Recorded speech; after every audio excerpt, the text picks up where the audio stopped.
Assalamualaikum warahmatullahi wabarakatuh. Halo pendengar setia, selamat datang di Waalaikumsalam. podcast kita hari ini. Kali ini kita akan membahas topik yang sangat penting dan relevan bagi kita yang bekerja di bagian bidang hukum dan HAM, yaitu tentang radikalisme. Sebagai tunas pengayoman di Kementerian Hukum dan HAM, kita memiliki tanggung jawab besar dalam memastikan bahwa radikalisme tidak berkembang di masyarakat sekaligus menjaga prinsip-prinsip hak asasi manusia. Di sini saya sudah bersama dengan para tunas pengayoman di Kementerian Hukum dan HAM angkatan 2023. Ada Kak Nadir. Halo Kak Nadir. Halo. Ada Kak Rafael. Halo Kak Rafael. Ada Kak Wildan. Halo Kak Wildan. Dan juga ada Kak Suja. Halo Kak Suja. Sebagai tunas pengayoman di hukum dan HAM, tentunya banyak yang harus dipersiapkan. Dan malam ini kita akan membahas tema yang menarik yang berkaitan dengan radikalisme. Tentunya kakak-kakak semua sudah tidak asing lagi dengan radikalisme. Terkadang kita dengar orang letuk, ah kamu gerakan radikal, radikal. Emang apa sih radikal itu kayak sebenarnya? Pembahasan yang cukup menarik. Nah, menurut Kak Nadir sendiri, apa sih itu Kak radikalisme? Boleh dijawab Kak Nadir? Menurut saya, radikalisme itu paham atau gerakan yang berupaya mengubah tatanan sosial, politik, atau keagamaan secara drastis, biasanya dengan cara-cara yang melibatkan kekerasan atau pemaksaan. Dalam konteks hukum, radikalisme seringkali berpotensi melanggar hukum karena tindakan ekstrim yang dilakukan bisa merusak ketertiban umum dan keamanan negara. Sebagai CPNS Hukum dan HAM, kita harus memahami bahwa meskipun kebebasan berekspresi dilindungi, ada batasan yang jelas saat tindakan tersebut mengancam keselamatan publik. Oke, jadi itu Kak Nadir ya, pengertian dari radikalisme. Yang mengubah tatanan secara drastis yang bersifat memaksa dan menggunakan kekerasan Kak ya. Ya, oke Kak Nadir, terima kasih. Kemudian tentunya Kak ya, kalau radikal itu kita biarkan kan pasti ada dampaknya ya yang buruk tentunya bagi bangsa kita itu. Nah, menurut Kak Wildan sendiri nih, dampak radikalisme ini apa sih Kak terhadap tatanan hukum dan HAM yang ada di Indonesia ini? Kalau terus-menerus kita biarkan, monggo Kak Wildan mungkin bisa disampaikan. Baik, siap. Menurut saya, dampaknya bisa sangat luas, terutama dalam konteks penegakan hukum dan perlindungan hak asasi manusia. Radikalisme juga dapat memicu tindakan terorisme, separatisme, dan pelanggaran hukum lainnya. Ini tentunya akan mengancam stabilitas nasional dan membuat kita harus memperkuat regulasi hukum untuk menanganinya. Namun, tantangannya adalah bagaimana kita menyeimbangkan penegakan hukum dengan tetap menghormati hak asasi manusia.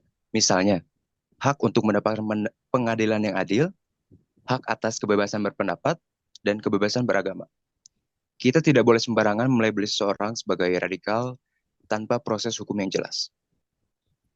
Oke, jadi gitu kayak dampaknya sangat luar biasa ternyata kayak ketika radikal ini tetap dibiarkan. Tapi kita juga tidak boleh kayak langsung mengejas bahwasanya orang itu radikal tanpa ada proses hukum yang jelas kayak.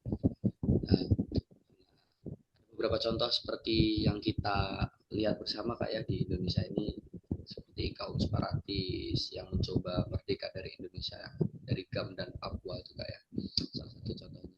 Oke Kak, tentunya dari tindakan itu semua nggak mungkin kan langsung muncul tiba-tiba ada gerakan separatis, radikal dan sebagainya. Tentunya ada api yang menyebabkan adanya asap. Oleh karena itu, apa sih Kak penyebab adanya radikal ini Kak? Mungkin dari Kak Suja bisa memberikan tanggapannya Kak. Oke, Mas Rian.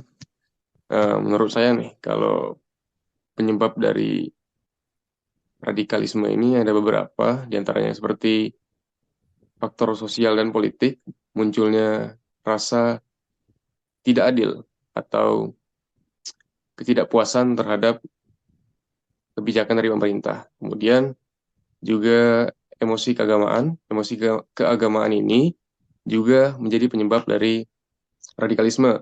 karena emosi keagamaan yang berlebihan ini sering dimanfaatkan oleh kelompok-kelompok radikal. Kemudian yang terakhir ada faktor ekonomi. Keadaan ekonomi yang buruk bisa menyebabkan seorang menjadi radikal.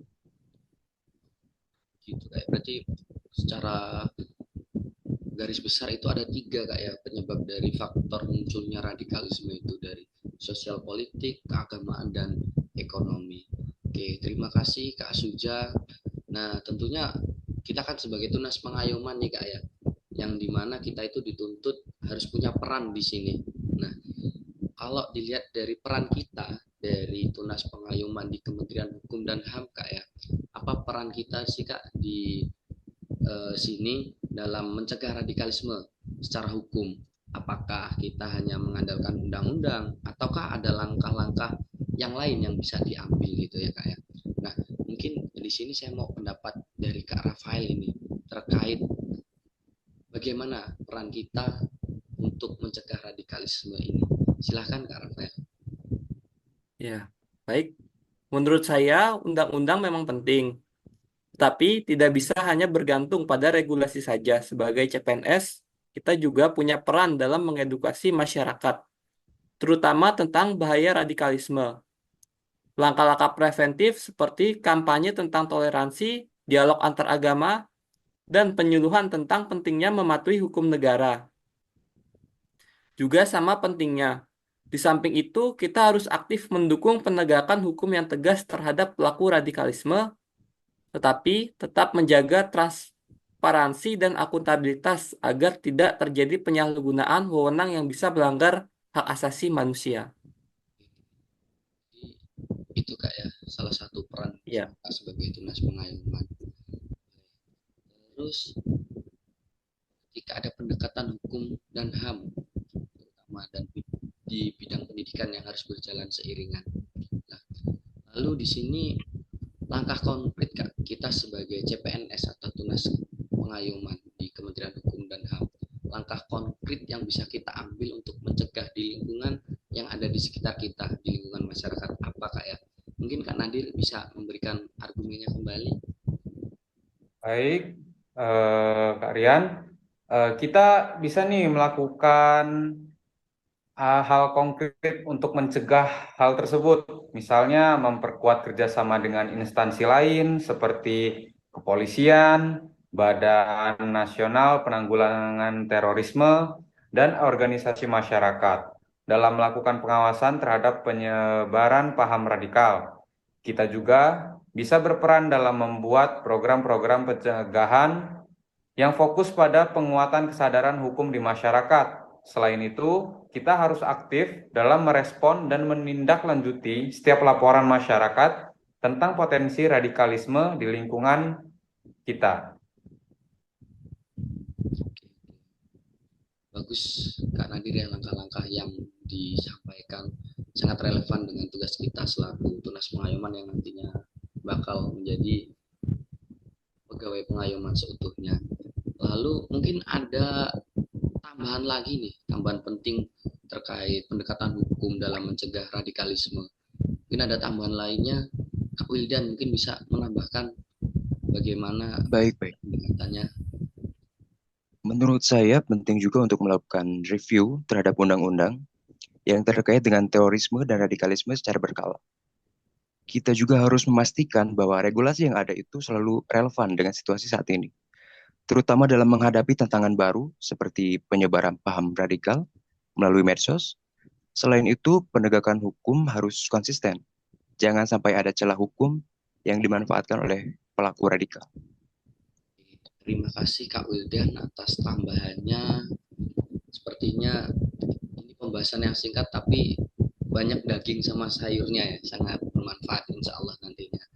Dan sejauh ini saya ucapkan terima kasih terlebih dahulu kepada kakak-kakak tunas pengayoman yang sudah membersamai pada podcast kali ini. Terima kasih Kak Wildan, Kak Suja, Kak Rafael, dan Kak Nadir untuk diskusinya. Jadi dapat kita simpulkan bersama Kak ya, bahwasanya kita sebagai tunas pengayoman di Kementerian Hukum dan HAM, kita punya posisi penting, peran penting dalam pencegahan radikalisme, baik dari sisi penegakan hukum yang adil maupun pelindungan hak asasi manusia. Baik Kak, kakakku semua, semoga diskusi singkat ini memberikan wawasan yang lebih luas bagi kita semua, terutama yang terlibat di dalam dunia hukum.